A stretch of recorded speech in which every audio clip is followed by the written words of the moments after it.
কি ভাবতেছেন? খামার করবেন? হাহ, করতে পারেন, সমস্যা নাই।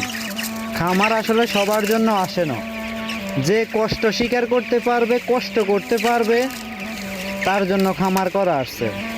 না হলে যে কষ্ট করতে পারবে না তার জন্য খামার কখনোই আসে না। আমি মনে করি যে প্রথমত আমিও ভাবতাম খামারে কি কাজ, এত কি কাজ, এত কি পরিশ্রম।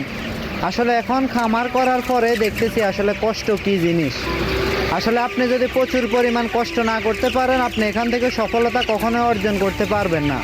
সো খামার করার আগে 100 বার ভেবে চিন্তে খামার করার চিন্তা ভাবনা মাথায় আনবেন। যদি কষ্ট না করতে পারেন তাহলে কখনোই খামার করার চিন্তা মাথায় আনবেন।